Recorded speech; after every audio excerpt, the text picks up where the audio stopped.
Hello, everybody. It is Jane Rachel, and I'm here today to talk about daydreaming again, which is a very personal issue to me, as you all probably know by now. But the topic of this conversation is different types of daydreaming.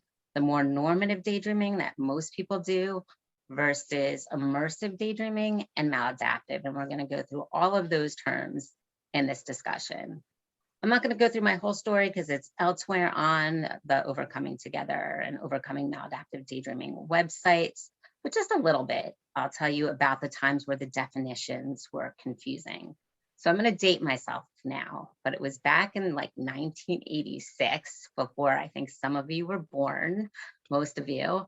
And there was no internet.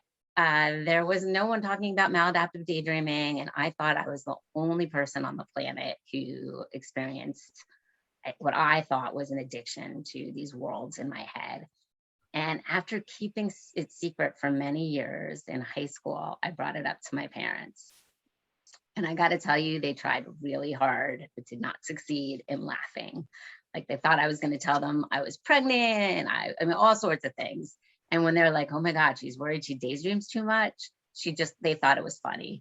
And their response was to tell me about all the daydreaming they did. You know, my father hitting a home run in the World Series, or my mom on her crushes. And I just remember leaving that conversation like, they don't get what I'm talking about, because I'm not talking about 5 minutes fleeting daydreaming. I'm talking hours and hours where sometimes I'd forget to eat or sleep, and I would be out with friends and prefer to daydream than talking to my peers. And then years later in law school, I tracked down what at the time was one of the world's leading experts on daydreaming. And I was so excited because I was like, this person is finally going to understand me. And he was at Yale, and I got there, and he also was like, no, daydreaming is great, it's creative. And he told me about a patient who, dreamt about being a ballerina and would go through the steps in her head for 20 minutes before she went to sleep every night. And again, I'm thinking like, oh my gosh, he doesn't get it. Like, I would be great if I could do it for 20 minutes before I went to sleep every night, but instead I'd be up all night. So he didn't get it. And then finally, many, many years later, I had my psychiatrist write me up as a case study as someone who was struggling with he didn't use the word daydream addiction, but that's sort of what it was presented as. And I did receive a lot of feedback from researchers who said, daydreaming can't be addictive. Everybody does it. 96% of Americans, or 90%, 6%, I think, of healthy adults around the world daydream. And most people's thoughts are mind wandering. So there's no such thing as doing it too much. And that's what the researchers and the professionals said. But guess what? We heard from hundreds and hundreds of people who said, no, I know exactly what she's talking about. And I do think it's a problem, a little bit of definition, right? So that researcher who reached out to my psychiatrist and said, please don't medicate this, there's no such thing, was using the term mind wandering. And what mind wandering is any off task thought. So like thinking about your to-do list, thinking about like wanting to tell your boss off, like that's anything that's not at your task at hand is mind wandering. And apparently most of us mind wander all the time. That is not what, what I'm talking about is engaging in immersive fantasy worlds to the point where I found it exhausting. So finally, the last piece of my story that I want to bring up is that at some point after my case study was out, I actually was put in an fMRI machine where they study your brain waves, and they asked me to daydream. And the researcher who was studying me had expected me to score really high on mind wandering. And what she found was that I did not. I did not mind wander more than anybody else. And in fact, the mind wandering happened in the periods where they told me not to daydreaming. They put me in this like kind of MRI, like coffin like machine, and were like, okay, daydream, don't daydream. So when I was not daydreaming, that's when I was mind wandering. That's when I was thinking about, oh, what am I going to eat tonight for dinner? What's going to be on my list? But when I was daydreaming, it really, what she said, it was more constructive, purposeful thought. And the reward center in my brain, and obviously I'm doing this in layman's terms, I'm not a scientist, but the reward center in my brain, the same area that would light up, like if you showed a heroin addict heroin, or a gambler, a casino table, that's the area of my brain that lit up. So they're different things, and that's enough about me. But I think I want to start, and I hate the word normal. We'll use normative, just on like with my oldest, my niece Brittany. I guess. Well, first I should introduce you to the people I have on the panel. So I have my two nieces, Brittany and Samantha. Samantha is actually my roommate at the time. And then I also have someone I call my third niece, who's not technically biologically my niece, but I've watched her grow up since she was in the third grade. Her partner boyfriend Alan is on, and Kristen, who I think some of you might know as the chair, the administrator of the Maladaptive Daydreaming subgroup on Reddit. And so between us, we represent, Brittany is representing kind of the normative, who doesn't have any sort of immersive or maladaptive daydreaming. Kristen is representing the maladaptive daydreaming community. And Alan and Sam are, I think, somewhere, I've never discussed it with Alan, but from what I understand, are somewhere in between. They're immersive daydreamers. They like daydreaming, but they don't think it's a problem. So Brittany, I'm going to start with you. I'm sure, people are like, why are you even on this? Daydreaming has nothing to do with your life, but I guess you're sort of our control group. Like, what do normal, and that was always one of my questions too, when I got on the medication beforehand. I'm like, well, what do normal people think about? Like, so do you daydream? Yeah, so it was interesting listening to you give the intro, because a lot of the things you hit on, where people said, oh no, that's normal, described what I do. So it really made me feel like, okay, yeah, I am the control here. Like Poppy or our grandfather saying like, oh, I think about hitting the like winning home run, or grandma talking about a crush, or the person you spoke to said, yeah, I do that 20 minutes before bed, really describes what I do. It usually is before bed. Like I'm definitely not asleep. My dreams, like, I wish I could control, but I can't. It's definitely like active thought, or in the shower, or if I'm just like taking a walk at some point. Sometimes I'm thinking about, real things that happened or things that I need to do. And, but, a few times a week it is daydreaming, and definitely a lot of the things you described, different things in my life with boys, like thinking about a fantasy situation, oh, that happened, or like even with my husband now, like fantasizing about what it would be like when he proposed, or what our wedding would be like, or the example I just used with him at lunch, which maybe was the wrong example. Oh, sometimes I put myself on The Bachelorette. He's like, it's cool. That's the leading example you have. I'm like, or other TV shows. I'm not thinking all the time about being on The Bachelorette. But when I watch the show, you do think, and then I'll go to sleep at night, oh, if I was in that conversation, like this is how I would behave. And like you go through like a whole little scenario thinking about what that would be like. Or different things at work, conversations with your boss, or if you like do something really well that are or fictionalized, but based in something going on in my life where, just like success or something really cool or unique. But I've never felt, and then my husband almost said, well, isn't that just thinking? And I said, well, yeah, that's why I've never thought it to be something like it plays into my life, just like recalling a happy event that actually did happen. I would do just as much, or preparing for a future event, or it's just mixed in with my regular thinking. So you did bring up a television show, because a lot of people who with maladaptive daydreaming spend like hours, right, taking television shows and changing plots. That's what I did, and adding characters. But what is like the longest length of time that you leave? Have you ever spent like multiple hours with you and The Bachelorette?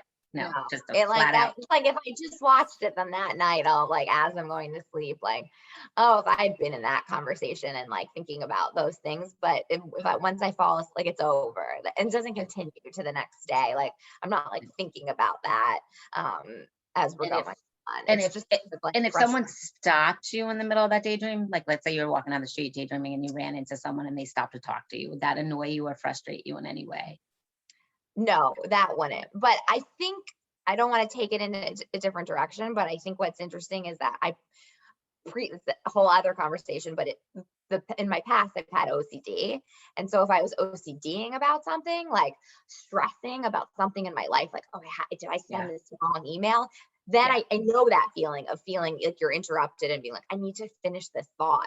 But that's not happened with daydreaming. That has not happened with daydreaming. Separate sort of life thing. Okay, thank you so much, Brittany, for being our control, because it's really helpful. I want to pull Kristen in now and just be like, I mean, when I told people that I daydream too much, everybody told me it was normal, and I think they were thinking about Brittany's type daydreaming. But would you like how, not just from your own experiences, but also being this voice for this entire community on your Reddit group? Like how I mean, I know you can't speak for everybody, but you do know what a lot of people are thinking. How do you think maladaptive daydreaming kind of differs from what Brittany was talking about? Yeah, I know that's such a big question. It's so hard to describe to somebody who doesn't do it, I guess. But it's deep. Like you could never just go 5 minutes. There's something there. It's emotional. You can feel it, and it does last a long time. And I want to say too that like I know what Brittany's talking about. A lot of maladaptive daydreamers do. We also have normal daydreams. Like it's easier to tell because you have both. You know what a normal daydream is. So what makes this different though? Like what are some, I know it's a hard broad question, but are there some like clearly length of time, maybe subject matter, degree of emotionality, like what, the difference between the two type of daydreams in your head. Can you explain them? I did until you asked me, right? Now I'm freezing up. That's okay. That's okay. Friendly audience here. Yeah, it's the experience. So it's not usually, at least in my experience, my daydreams are never, or my maladaptive daydreams, because I do have normal ones too, are never attached to what's going on in real life. They're complete fantasy. A show could inspire something, a plot line or a character development or something, but they're not based on what's going on around me, at least not in any overt way. I'm sure external stimuli is leaking in and like directing things, and I can't control them. It's not like oh, this is what I would do in this conversation. The conversation is already being had. It has nothing to do with me. It's not directing a scenario. It's watching a scenario unfold. And if they're not people from real life, is it like, do you create your own characters? Are there fictional characters? Like I took characters from TV shows and spent hours writing plots. Like, yeah, that's why it's so hard to have like, just one person sort of representing everybody, because what I do is I have original characters. They're all completely made up. The world that they live in is completely made up. Think like Middle Earth or Battlestar Galactica, just completely made up. That is, but not everybody does that. Daydreaming about being a celebrity or with a celebrity or just the best friend of a celebrity is actually a lot more common than what I do. Yeah, I think I've heard, because I did do some research, and I've heard there are a lot of people who take characters from books, movies, TV shows, video games. Yeah, there's a lot. Right. And they create plots, and it's sort of like watching, I mean, like what the fMRI showed, it's like watching a TV show in your head. And then you have people that do daydream about people in their real life. They'll do kind of what Brittany was saying, make scenarios out of real events around them and out of real people around them. I don't know if it's harder for those ones to tell the difference between like a normal fleeting daydream and a maladaptive one, because they're both based in real scenarios. So I guess when we're talking about them, yeah, it would be that they're generally much longer and much deeper. With a fleeting daydream, I don't have any urge to continue it. It doesn't mean anything to me. I can throw it away. I can stop. But what about length of time? You're saying so fleeting, we all the fleeting, like, are we talking a half hour, could hours? Like what's the longest that the daydream has lasted? I mean, oh God, I couldn't even tell you. 4 days. 4 days of. I think a difference is going to be too, like there's like the content, excuse me, and like, sorry, the fantasy aspect, but kind of like the impact on your day-to-day life, I'm curious about. Because I think Alan and I might even relate to some of the fantasy and the immersion and the kind of continuous aspect of them. But you mentioned not being able to control them, and I think that's like a really key important part. So I'm curious for you, Kristen, like, do you feel like you could say pause, let me finish this later and go out and do something and kind of do your normal life, or does it kind of take over where you feel like you kind of can't do those things because you're almost stuck in the daydream? So I'm curious about that. Yeah, definitely. It kind of feels like I usually use the analogy like you're drowning, and every once in a while you can break the surface and get a breath of lucidity and what's going on around you, but it's always pulling you back under. And so I can set it aside halfway, but even when I'm talking to someone, if I'm not fully engaged, like right now, I'm fine. This is a novel situation where I have to think on my feet. But if I'm just chatting with a friend, if I'm not particularly engaged, it's going to be humming in the background, and it's just going to be sitting there waiting for its moment to sneak around to the front. And what you were saying, though, the take 5 thing, it's actually something that we tell people to do. It's to while you're in a daydream, if you need to do something else, you try to engage. You look at your characters and you go, okay, guys, take 5. We're going to run to the grocery store and we will pick this up at 5. That's such a good idea. Such a good tip. For me, it's been a long time, but I would do tips like that. Like I never mixed up. I think most people not after daydreaming, we never get confused between reality and our fantasies, because then it's something I think even more serious. But for me, it felt exhausting. Like I always felt like I was half, like I'd be in school, I'd participate when I needed to, but I always had like a little bit of my eye on when can I go back to my characters, right? So like if I was one-on-one with someone, like you have to pay attention. But if you're in a larger group, I would purposely like ask my friends questions that I knew would be long so that I could check back on my character. Or in class, like I knew if the teacher was talking about something that wasn't going to be on the test. So I just thought it was exhausting to be going back and forth. And I started to feel like I'd rather be with my characters than with my friends, because frankly, they were more interesting. So maybe now's a good time to pull Alan in. Before this conversation, we discussed he's never even heard of maladaptive daydreaming before. But it turns out you do immersive daydreaming. So I'm just curious where between so me and Kristen, I think, represent one end, Brittany represents the other. Where do you fall into this? Well, I thought Sam brought up a good question, right? Because that was my sort of distinguishing difference, because everything you're saying sounds exactly like what I do every day, right? But it seems like the control of it is the key, right? Because I've gone hours on end, right, in my world. I mean, I'm like driving, right? So it's like road trip. I'm not mindless. What else am I gonna do? I'm gonna go plug into the matrix, right? Go straight in and like simulate a new world that I'd like to be thinking about, right? But I guess to me, it was always more of just a creative process, right? I like make a playlist. That's the soundtrack to the storyline that I've created, and then as it goes through, I know associate the characters with the music. And I do normal daydreaming too, right? Obviously, and sometimes a bit of both. Almost like sometimes if I want to have had like an interaction of yelling at someone, I sort of just play it out in my head, right? As like sort of a cathartic experience, right? It's not exactly it, but scratches an itch a little bit, right? So I definitely spend time like just sort of in bed. Like I do sort of prefer doing that, but not to the point where I felt like it's been inhibitive in any way, right? So it does feel like I'm like on the border, right? Because if I do it anymore, then it's going to be maladaptive. But so far, I think I've got it under control.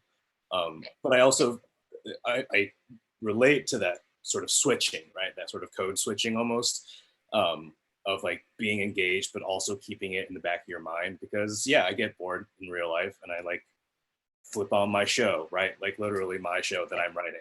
That's what I called it, my show. Right. And I would just like, I can like multitask almost, right? Like I'm talking to you, but I'm still thinking about some character design that I'm doing in the back of my head, right? And before Sam brought this up with you, had you ever like thought it maybe was an issue or that it was different or heard about? Like, no. Well, I figured I was different in that I had that very active imagination. I don't think most people I know do that, or some do. You know, they might write fan fiction or something, which I've never done, but I basically do that in my head, right, all the time. So yeah, I figured it was different, but I never thought of it as a disorder or anything. And I think that's so important. I was going to say it at this end, but I'm going to say it now because I do get emails from people all around the world. And every once in a while I get one saying, oh my God, like I did this my whole life. I thought it was normal. I thought it was fun. And now are you telling me I have a psychiatric disorder? The answer to that is no, right? I do believe there are many people in the world who use immersive daydreaming and in a positive, creative way, but that, and it doesn't bother them. And if it doesn't interfere with your life, if it doesn't inhibit you on it, like academic, vocational, personal relationship, and you think it's fine, then it's not a disorder. So if you never worried about it, odds are you don't have a psychiatric disorder. So that does upset. And I also think that's one of the reasons why I might have had trouble getting help when I was younger, because I actually think that researcher I went to at Yale, him himself might have been an immersive daydreamer. So he's like, it's great, I love it. But just like alcohol, like some of us can have a glass of wine and it'd be great, but some of us can't have that one glass of wine and stop. Like that was my problem. Like if I wish I could daydream for a half hour and then stop it, but what happens is like there's this obsessive compulsive need to finish it.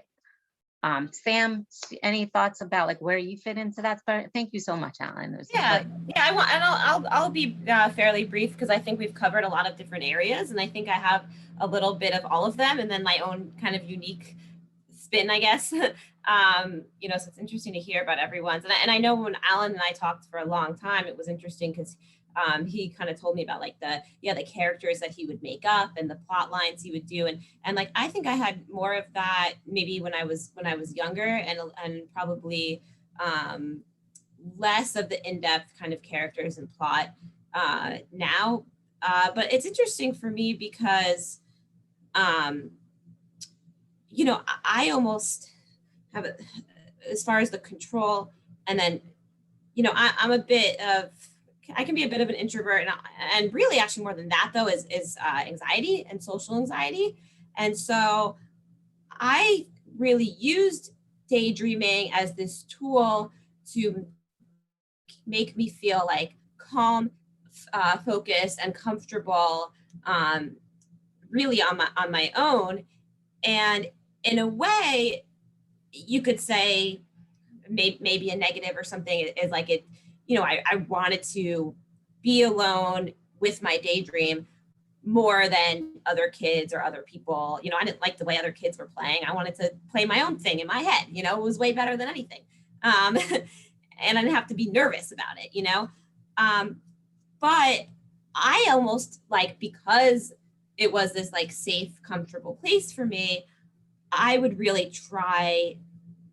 kind of really put effort into going there, to the point where instead of like not being able to control it or turn it off, I would almost get frustrated when I couldn't, you know, finish the story. And, you know, I have, you know, with like ADHD and like focusing, and I would just lose focus on it. And I'd be like, wait, I'm in the, I have to finish, I have to get to the end. And so in a way that was like bothersome, but I almost wanted it to be even more immersive because it was so enjoyable and calming. And I would, you know, movement was a big part of it. So I would, before bed, well, actually this I do all the time still today, but, you know, I pace around the bedroom or the apartment, before bed, just daydreaming, until I get tired. And it actually, it was another positive tool because it, instead of keeping me up, if I could really get into it, I would actually be able to fall asleep because my mind wasn't doing the wandering and I wasn't worrying about sleeping. I was just in the story. Like basically, if I try to read a book, I'll fall asleep in a second, you know? So I was trying to kind of read a book in my head. I would do TV shows, but I get it's not just like putting myself in a TV show. I get like really obsessed, and so I'll take two characters and I'll just go run wild with them, and it'll just like become part of me.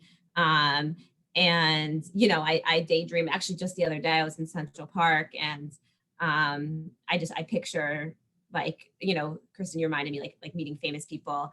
I picture like meeting Lady Gaga, and basically I will have in-depth playing out all the things that we'll do through the day. So much, and I've daydreamed so much about hanging out with Lady Gaga that it'll come up in my real dreams, and this like all sorts of scenarios, and so that is interesting.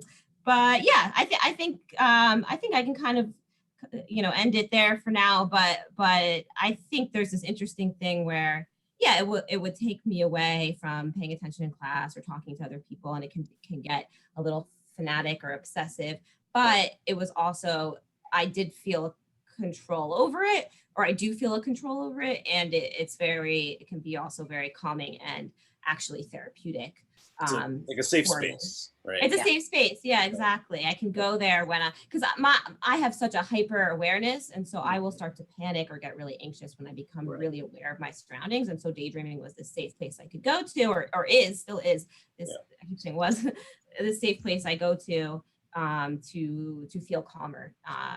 But yeah, I think I want to take a quick break, but just to sum it up, it seems like there's a spectrum. Like, I think we all could relate. Even Brittany, our control, can relate to, like, you know, the meeting the favorite celebrity, right? But I do believe some of us are born with this innate, and I think this is what Dr. Sommer believes, the world's leading expert on maladaptive daydreaming, that some of us are born with this innate ability to like delve into a fantasy world. And it looks like me and Sam, who are related, so there could be a genetic component, and Alan all share this. I would imagine many writers have it, many actors have it. And for those people who have it, it could be a really good thing, right? You can maybe use it to make fiction and make art. But there are those of us, and Kristen and I fell into this category, where it could come to a point where it becomes compulsive. And I think the difference there is we can't do it for a half hour at a time. It becomes 4 days, or it comes where it felt like I was losing touch with the relationships in real life, because all I really cared about was finding every second I could to get back to these characters. So just like an alcoholic with a glass of wine, most of us enjoy our wine, but there's some of us where it just goes too far. So I'm going to take a quick break right now. But this has been a really enlightening conversation. Thank you all.